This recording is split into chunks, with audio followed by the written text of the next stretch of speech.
Beautiful people, welcome back to my channel Sudarshana Reddy. నేను అర్చన. అందరూ ఎట్లా మంచిగా, మేము కూడా మంచిగా ఉన్నాం. మరొక ఇంట్రెస్టింగ్ లాగుతారు. నేనైతే మళ్ళీ ముందుకు వచ్చేసిన. ఫ్రెండ్ కన్నా ఛానల్ చూడడం ఇదే ఫస్ట్ టైం అయితే ప్లీజ్ లైక్ చేయండి, షేర్ చేయండి, సబ్స్క్రైబ్ చేయడం మాత్రం అస్సలు మర్చిపోకండి. ఆయన ఇన్స్టాగ్రామ్లో కూడా ఫాలో అవ్వండి. మీ సలహాలు సూచనలు ఏమైనా ఉంటే కామెంట్ సెక్షన్లో తప్పకుండా కామెంట్ చేయండి. సో ఈరోజు బ్లాగ్ వచ్చేసి ఒక రోజు ఊర్లో, అమ్మ వాళ్ళ ఊర్లో నా రోజు ఎట్లా గడిచింది అండ్ నేను షేర్ చేసిన కొన్ని స్పెషల్ థింగ్స్, నా సెల్ఫ్ కేర్, హెయిర్ కేర్, ఇట్లా అన్నీ మీరు ఒకవేళ నన్ను ఫాలో అయ్యి ఉంటే మీకు ఆల్రెడీ తెలుసు. నేను అమ్మ వాళ్ళ ఊరికి పోయినప్పుడు మాత్రమే నా సెల్ఫ్ కేర్ చేసుకుంటాను అనమాట. ప్యాంపరింగ్ కానీ ఇంకా ప్రతిదీ ఒకటేంటి అట్లంతా సెల్ఫ్ కేర్ చేసుకుంటాను నేను. సో అందులో భాగంగానే నేను వీడియోలో ఇంకా కొన్ని కొత్త థింగ్స్ అయితే షేర్ చేసిన. వీడియో అయితే ఎక్కడ స్కిప్ చేయకుండా చివరి వరకు చూడండి. సో నా మార్నింగ్ రొటీన్స్, పొద్దున లేవగానే ఎండకి 6 లోపు 7 లోపు వచ్చే ఎండకి పైన టెర్రస్ పైన నేను ఏమంటారు మినిమం ఎక్సర్సైజెస్, బేసిక్ ఎక్సర్సైజ్ ఉంటాయి కదా, అవి అయితే చేసుకున్నా నేను. సో పిల్లలు వేసేసరికి నా మార్నింగ్ రొటీన్ కంప్లీట్ అయిపోతే సో వాళ్ళతోటి హ్యాంగ్ అవుట్ అవ్వచ్చు, పాలు వాళ్ళతో షేర్ చేసుకోవచ్చు అన్నట్టుగా నేను స్టార్ట్ చేసేసిన ఇంకా. అండ్ ముందు రోజు జాతర, మా ఊర్లో అమ్మ వాళ్ళ ఊళ్ళో శివరాత్రికి జాతర అవుతుంది అని దాని మీద ఆల్రెడీ మన ఛానల్లో వీడియోస్ పెట్టినా, మీరు కనుక చూడకపోయింటే వెళ్ళి ఒకసారి చూడండి. సో అందులో ఈ చెర్రీ జాతరలో ఇది ఈ లయన్ది మాస్క్ ఉంది కదా, ఇది కొనుక్కొచ్చుకొని పిల్లల్ని భయపెడుతుండే ఆ రోజు. నేను కొంచెంసేపు లాక్కొని దాచిపెట్టిన మా సమీక్షను భయపెడుతుండే అనేసి. బట్ నచ్చింది, సేమ్ రియలిస్టిక్గా ఉంది. దూరం నుంచి సడన్గా చూస్తే అయితే చాలా బాగుంది. అండ్ ఇక్కడ కొబ్బరి బొండాలు కనిపిస్తున్నాయి కదా, ఇవి వచ్చేసి ఫ్రెష్ అండ్ ఆర్గానిక్ అనమాట. ఎక్కడివి అంటే నేను లాస్ట్ వీడియోలో షేర్ చేసిన కదా మహేశ్వరి అక్క అని. సో వాళ్ళకి ఇక్కడ వాళ్ళ ఇంటి దగ్గర కొబ్బరి చెట్టు ఉందన్నమాట, దానికి చాలా కాయలు కాసినాయి. సో వాళ్ళు ఏంటంటే వాళ్ళు కూడా మా విలేజ్లో ఉండరు, వేరే సిటీలో ఉండరు అన్నట్టు. సో వాళ్ళు వచ్చి ఆ రోజు అన్నీ తెంపుకున్నారు. వాళ్ళు కూడా శివరాత్రికి అని పండగకి వచ్చారు. ఆ రోజు అన్నీ తెంపుకున్నారు. మా అమ్మ కూడా పోతే అమ్మ కూడా 2 ఇచ్చారు. అమ్మకే కాదు మొత్తం గల్లీ అంతా పంచారు అన్నట్టు. మనిషికి ఒకటి రెండు అందరికి ఇచ్చేసి వాళ్ళు ఒక 20 కాయలు వెళ్తే ఒక 5-6 కాయలే వాళ్ళు తీసుకుపోయారు. మిగిలినవన్నీ అక్కడే డొనేట్ చేసేసారు కొబ్బరికాయలన్నీ. సో కొబ్బరికాయలు ఫ్రెష్గా తాగేసి ఆర్గానిక్ కాబట్టి మంచి హెల్దీ ఫుడ్ అనేసి. మనకు ఒక కొబ్బరి బొండ తాగితే గ్లూకోజ్ ఇచ్చేంత ఎనర్జీ వస్తుందంట మన బాడీకి. అందుకని పిల్లలిద్దరికి తాగిపించేసి నేను కూడా తాగేసిన.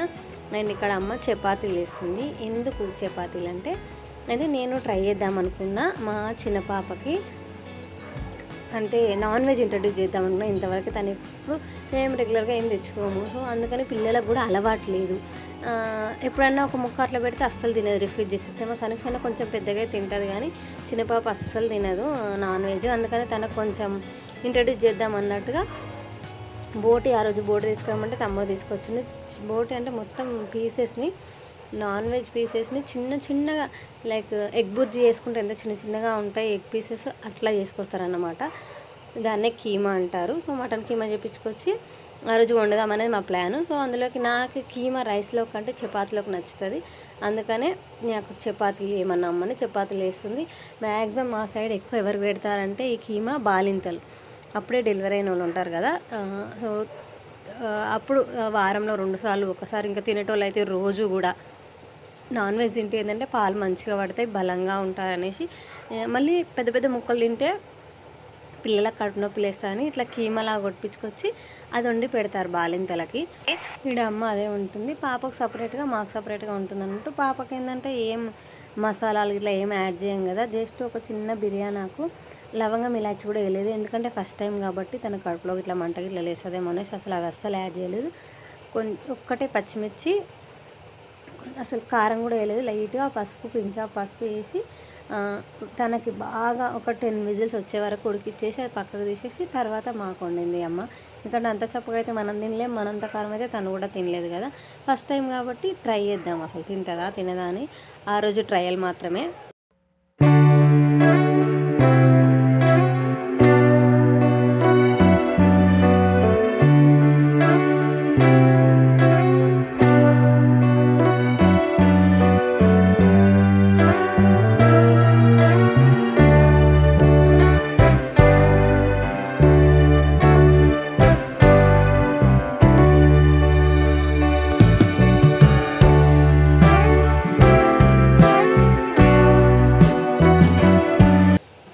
ఎప్పుడైనా వేడివేడిగా తింటే ఆ టేస్ట్ వేరే ఉంటుంది, చల్లగా అయిపోయిన తర్వాత తింటే ఆ టేస్ట్ వేరే ఉంటుంది అనమాట. అందుకని మా డాడీ ఎప్పుడు చెప్తాడు, చల్లగా అయినాక తినొద్దు, వేడివేడిగా ఉండగా తిందురు రండి అంటూనే ఉంటాడు. అది దించంగానే ఒక్కొక్కసారి అయితే అన్నం ప్లేట్లో పెట్టేసరికి చల్లగా అయిందంటాడు. అంత వేడిగా ఇష్టం మా డాడీకి అయితే. మమ్మల్ని కూడా అట్లనే వేడివేడిగా తింటే పైకి పడుతుంది, టేస్ట్ మంచిగా ఉంటుంది, తినండి అని చెప్తారు. సో అందుకని ఆ రోజు నేను ఆగలేకపోయినా, కూర టేస్ట్ ఎట్లుందో చూద్దాం అన్నట్టుగా. సో చపాతీలు పెట్టేసుకొని ఫస్ట్ నేనైతే తినేస్తున్నా. తినంగానే అనుకుంటే నిద్ర రాదు కదా, అందుకని అట్లా గల్లె అంతా ఒక రౌండ్ వేసేద్దాము. అట్లే అమ్మ కూడా చిన్న పాపను ఎత్తుకొని పోయింది తినిపిస్తా అని. తను ఇంట్లో ఉంటే తినట్లేదు అసలు, అది కొత్త కదా, ఫస్ట్ టైం నాన్ వెజ్ తినడం కాబట్టి తనకు ఆ టేస్ట్ నచ్చలేదు, ఏందో తెలియదు కానీ అస్సలు తినట్లేదంటే ఏడుస్తుందని నాకు భోంగానే చెప్తుంది. అమ్మమ్మ అది తినిపించి నాకు వినిపిస్తుంది అది అన్నట్టుగా చూపిస్తుంది అన్నట్టు, బలవంతంగా తినిపిస్తుంది అనేసి. సో ఏం కాలే బిడ్డ తినంటే అప్పటిదాకా తిన్నదంట. నేను భోంగానే గారాబం చేస్తుంది, ఇంకా నా సంకెక్కి తినని అన్నట్టుగా చేస్తుంది. మా అమ్మ బెదిరియగానే ఏడ్చుకుంటూ కోపంగా చూస్తుంది మా అమ్మని.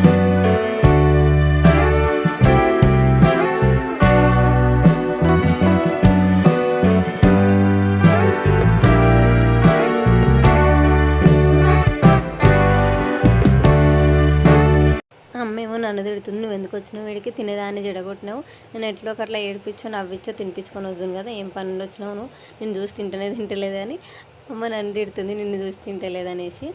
తినిపించిన తర్వాత పిల్లల్ని మా సనీష ఆడుకోవడానికి పోయింది మళ్ళీ వేరే ఫ్రెండ్స్ తోటి. అండ్ నేను ఆ రోజు ఇది నెక్స్ట్ డే మార్నింగే, ఆ రోజు ఎండ వచ్చింది బాగా, అందుకనేసి నాకు ఏం గుర్తుకొచ్చిందంటే మైదాకు పెట్టుకుందాము హెయిర్కి అన్నట్టుగా నేనైతే ఉన్నక్కల ఇంటికి పోయి మైదాకు తెచ్చుకున్నాను. యాక్చువల్ అయితే మా అమ్మోళ్ళ ఇంటి ముందు కూడా ఉంటుంది కానీ అదంతా దుమ్ము అదే పురుగులాగా, చిన్న పురుగులాగా పట్టిన దానికి అస్సలు అదంతా ఎట్లనో ఉంది, నాకు అస్సలు నచ్చలేదు. అందుకనే ఫోన్ చేసి వందనక్కకు తీసుకురామని చెప్తే మా తమ్ముని చెప్పిన పంపించిన. సో వందనక్క కొమ్మలు ఇడ్చేసి సంచిలో పెట్టి పంపించింది. అండ్ మిక్సీ కూడా మా అమ్మ వాళ్ళకి ఖరాబ్ అయిందంటే వాళ్ళ మిక్సీ పంపించేసింది. సో తొందరగా మైదా కలుపుకొని పంపించండి, మళ్ళీ మాకు మిక్సీ తోటి పని ఉంటుందని చెప్పింది. అందుకని ఇక్కడ పిల్లలందరినీ హెల్ప్ అడిగిన. సో వాళ్ళందరూ హెల్ప్ చేస్తారు మైదాకు రుబ్బడంలో. అండ్ కలబంద లాస్ట్ టైం నుంచి నేను కలబంద కూడా యాడ్ చేస్తున్నా. ఈ కలబంద వచ్చేసి మా అమ్మల ఇంటికాడ ఇంకా లేదు, ఎందుకంటే మొన్న రీసెంట్గా ఏమంటారు కాంపౌండ్ వాళ్ళు పెడుతున్నాను, లాస్ట్ వీడియోలో షేర్ చేసిన కదా నేను. సో అందుకని చెట్లు ఏమి ఉంచలేదు, తర్వాత అన్నీ పెడతారు కావచ్చు. సో అందుకే ఇంటి పక్క పెద్దమ్మల ఇంటి దగ్గర నుంచి పోయి కలబంద తీసుకొచ్చిన. అండ్ కలబంద, పెరుగు, నిమ్మకాయ, అలోవెరా ఇవన్నీ కలిపి మంచిగా ఫైన్ పేస్ట్ లాగా చేసుకున్నాను నేను. ఇవన్నీ ఏంటంటే హెయిర్ స్మూతనింగ్ చేయడానికి, డాండ్రఫ్ నాకైతే పెరుగు అండ్ లెమన్ అయితే డాండ్రఫ్కి మంచిగా యూజ్ అవుతుంది. ఈ కలబంద వచ్చేసి షైన్ అవుతుంది జుట్టు మంచిగా. అండ్ మైదాకు వచ్చేసి ఎక్కడైనా వైట్ హెయిర్ ఉంటే అది మంచిగా మనకి ఏమంటారు మన రెడ్గా అయిపోతుంది, రాగి ఎంటికలు అంటారు కదా, తెలుసా మీకు, అట్లుంటాయి అన్నమాట నా ఎంటికలు. సో అవి కలర్ చేంజ్ అయినా కూడా మొత్తం నా ఎంటికలలో కలిసిపోతాయి, ఒరిజినల్ హెయిర్ లాగానే ఉంటుంది అనమాట. అంటే వైట్ హెయిర్ వచ్చినట్టుగా తెలియదు. సో ఇంత త్వరగా ఇంత ఎర్లీ ఏజ్లో వైట్ హెయిర్ రావడానికి కారణం ఏంటంటే అప్పుడు కాలేజ్ డేస్లో అన్ని విపరీతమైన ప్రయోగాలు అనమాట హెయిర్ మీద. ఒక 2-3 సార్లు ట్రై చేసిన అనుకుంటాను. ఒకసారి రెడ్ కలరు, తర్వాత బ్లాక్ కలరు, ఇంకోటి ఏదో రెడ్డిష్ బ్రౌన్ కలర్లో ఉండిండే ఆ కలర్. ఈ 3 కలర్లు ట్రై చేయడం వల్ల అది దెబ్బ ఉండి అది బోల్తా కొట్టేసి నాకు అంతా వైట్ హెయిర్ వచ్చేసింది అనమాట. సో అప్పటి నుంచి నేను అసలు కలర్స్ జోలికి పోను, ఇట్లా ఆర్గానిక్గా ఏవైనా ట్రై చేస్తా. అండ్ కలబంద కూడా తెచ్చుకున్నా కదా అనేసి, ఇది అప్పట్లో మేము టిక్టాక్ స్టార్టింగ్లో వచ్చినప్పుడు అందులో ఇది ఒక హ్యాక్ అన్నమాట. దువ్వెనతోటి ఆ అలోవెరా జెల్ అంతా తీసి ఇట్లా ఫేస్ ప్యాక్ లాగా ఇట్లా మొహం మీద వేసుకునేది ఒక హ్యాక్. అప్పట్లో చాలామంది ట్రై చేసేది కానీ నేను ఎప్పుడూ ట్రై చేయలేదు. సో అందుకని అంటే అలోవెరా ఫేస్కి పెడతా కానీ ఇట్లా దాన్ని దువ్వెనతో దువ్వి ఆ జెల్ అంతా తీసి అట్లా ఎప్పుడు పెట్టుకోకపోతుంది. అలోవెరాకి మధ్యలో కట్ చేసి అది అట్లానే రుద్దుకునేదాన్ని. సో ట్రై అవుతుందేమో, వర్కౌట్ అవుతుందేమో అన్నట్టుగా నేను ఫస్ట్ టైం ట్రై చేసిన. సో అది మొహానికి ఆరేలోపు నేను హెడ్కి కూడా మెహందీ పెట్టుకుందాం అనేసి ఇంకా పెట్టేసుకున్నాను. ఎందుకంటే ఎండున్నప్పుడే పెట్టుకోవాలి, మళ్ళీ కొంచెం చల్లగా అయితే నెత్తి పట్టేస్తుంది. ఒకటి పాప పాలు అవుతుంది కదా, తనకు కూడా సర్దవుతుంది అన్నట్టుగా ఇంకా పెట్టేసుకున్నా.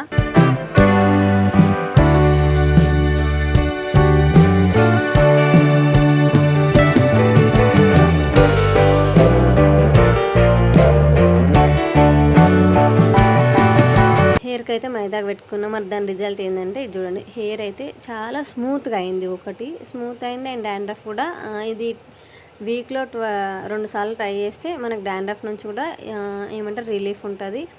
అండ్ గ్రోత్ కూడా బాగుంటుంది, స్మూత్ అండ్ షైనీగా చేస్తుంది కలబంద. నేను ఈ మైదాకి ఎందుకు యాడ్ చేసిన అంటే వైట్ హెయిర్ పోవడానికి. రిజల్ట్స్ అయితే చాలా బాగుంటాయి, ఆర్గానిక్ కాబట్టి సైడ్ ఎఫెక్ట్స్ ఏమీ ఉండవు అనమాట. అండ్ ఇక్కడ మా చిన్న పాప అమ్మోళ్ళు అదే వర్క్ చేస్తారని చెప్పినా కదా, ఇక్కడ మురం పోయించారు అన్నట్టు. మురం అంటే చెరువులోది మట్టి అనమాట. అంటే ఇది దీంట్లో ఇది రాళ్ళలా ఉంటుంది, మన దుమ్ము ఎక్కువ ఉండదు అన్నట్టు, ఎక్కువ రాళ్ళే ఉంటుంది. సో అందులో ఆడుతుంది మా చిన్న పాప. పిల్లలు మట్టిలో ఆడితే కూడా చాలా మంచిదే. ఎందుకు అంటే సిటీలో అసలు మట్టే దొరకదు, అందుకని దొరికినప్పుడన్నా ఆడుకొని ఎట్లాగో తన నోట్లో పెట్టుకొని నేను అక్కడనే ఉన్నా చూసుకుంటూ అన్నట్టుగా కొద్దిసేపు ఆడుకోవడానికి వదిలేసిన. ఇంకా మా అమ్మోళ్ళవి మా అమ్మ చెట్లు అయితే ఇప్పుడిప్పుడు చిన్న చిన్న పిందెలుగా ఉన్నాయి. ఆడ కూర్చొని మా సానిక్షకు ముందు రోజు మిగిలిన మైదాకు పెట్టిన తనకి 2 చేతులకి చెట్టు కింద కొంచెం సేపు కూర్చోగానే కోతులు వచ్చినాయి. కోతుల బాధ ఒకటి ఇంకా మాకైతే, ఏడ కూర్చొనియే నిలబడినాయే. అండ్ అమ్మ ఇల్లంతా క్లీన్ చేసింది, ఎందుకంటే మేము వేములవాడకి వెళ్తున్నాము. ఏంటిది నేను నెక్స్ట్ వచ్చే వ్లాగ్లలో షేర్ చేస్తాను. సో ఇల్లంతా కడిగి బట్టలన్నీ విండేసి అన్నీ రెడీ చేస్తుంది అమ్మ అయితే.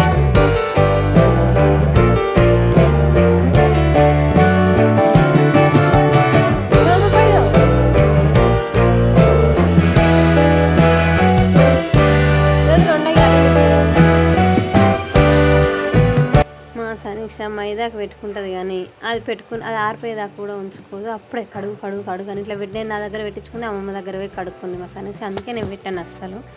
అండ్ ఎన్ని రోజులు అయిపోయిందో సాయంత్రం పూట ఇట్లా పక్షులు ఎగరడము చూసి, అందుకని నేను వీడియో తీసుకున్నా. నా చిన్నప్పుడు మేము స్కూల్ నుంచి ఇంటికి వచ్చిన తర్వాత కొంచెం ఫ్రెష్ అయ్యి ఆడుకునేటప్పుడు ఎన్ని పక్షులు కనిపిస్తుండే అంటే అన్నీ కనిపిస్తుండే. ఎక్కువ కాకులు కనిపిస్తుండే. ఇప్పుడు కాకులు బాగా తగ్గిపోయినాయి. ఇవైతే కొంగలు పైన ఏమంటారు ఆకాశం మీద అటు ఇటు చుట్టూగా రౌండ్ అవుతున్నాయి. సాయంత్రం పూట అవి వాటి గూళ్ళకి వెళ్తున్నాయేమో, ఆడుతున్నాయి పైన, ఆడుకొని వెళ్తాయి కావచ్చు. చాలా రోజులు అయిపోయింది కదా, మీరు ఎన్ని రోజులు అయిపోతుంది ఇట్లా చూసి అంటే పక్షులు ఆకాశంలో ఎగరడం, లేదంటే గుంపులుగా పక్షులు చూడడము నాతో షేర్ చేసుకోండి. మా చిన్న పాప నాతోటి ఆడుతుందన్నమాట, బౌ ఆట అంట. తను దాచుకుంటే తను ఏడుందో నేను చెప్పాలి. ఈ ఆట మస్తు ఇష్టము. అండ్ పిలకలు వేసిన నేను పిలకలతోటి కూడా ఎట్లా చేస్తుందంటే, ఫస్ట్ పిలకలు వేయమంటుందా, తర్వాత తీసేసుకుంటుంది. తను తీసేసుకొని వస్తుంది, మళ్ళీ వేయాలి. తను తీసేసుకుంటే మళ్ళీ వేయాలి. విసుగు తెప్పిస్తుంది మనుషులకైతే. అది ఒక ఆటలాగా అయిపోతుంది ఆమెకైతే. అండ్ మా అమ్మ కొంచెము ఈ పాలు ఇవ్వడం తగ్గించాలనేసి ఊరికే పాలు అడుగుతుంది, పాలు తాగడం వల్ల అన్నం తింటుంది అనేసి మా అమ్మ పోదాం దాట ఆడుకుందా ఆడందరు పిల్లలు ఉన్నారంటే అందాక పోయింది. కానీ ఆమెకు మనసొప్తలేదు పోవడానికి, అస్సలు పోతలేదు. ఇక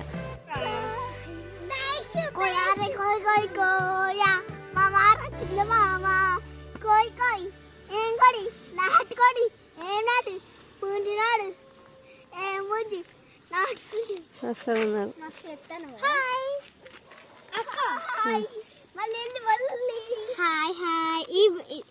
చిన్న ఇక ఈ మోల్ చెప్పాలా మా చెల్లి అక్క, నాకు ఒక ఐడియా వచ్చింది. చెల్లిని సరే నేను ఇంకొక వీడియో. అండ్ ఆ రోజు ఈవినింగ్ వీళ్ళు మన ఛానల్లో చాలాసార్లు చూసుంటారు ఈ పిల్లల్ని. లిల్లీ, వైషు మా సానిక్ష ఫ్రెండ్స్ అనమాట వీళ్ళు. మేము పోతే చాలా హ్యాపీగా ఫీల్ అవుతారు వాళ్ళు. ఫోన్లో కూడా అడుగుతూనే ఉంటారు, ఎప్పుడు వస్తారక మీరు, మళ్ళీ ఎప్పుడు వస్తారా. అండ్ మేము సిటీకి వచ్చేటప్పుడు కూడా మళ్ళీ ఎప్పుడు వస్తారు, ఇంకా రాలేదు, ఆ రోజు వస్తాను కదా రాలేదు, ఈరోజు వస్తాను కదా రాలేదు అని అడుగుతూనే ఉంటారు ఫోన్లో. అండ్ తినకి డ్యాన్స్ అంటే చాలా ఇష్టము. అందుకే ఇది సినిమా పేరు గుర్తొస్తలేదు, శ్యామ్ సింగరాయిలో ప్రణామామి అనేది సాంగ్ ఉంటుంది. గొంతు చెండారంగా ఉందా, పర్వాలేదులేండి. సో ఆ సాంగ్ సాయి పల్లవి డ్యాన్స్ చేస్తుంది కదా నవరాత్రులలో, ఆ పాటకి పాడుకుంటూ తను డ్యాన్స్ చేస్తుంది. కానీ ఇంట్లో టీవీ చూస్తుండు డాడీ. ఆ మ్యూజిక్ వచ్చి నేను అందుకనే మ్యూట్ చేయాల్సి వచ్చింది, లేదంటే అదే పెట్టుండేదాన్ని, రాగా పెట్టుండేదాన్ని. మళ్ళీ ఎందుకు వచ్చింది, మళ్ళీ మ్యూజిక్ ఇష్యూ ఏమైనా వస్తుంది అన్నట్టుగా నేనైతే మ్యూట్ చేసేసిన.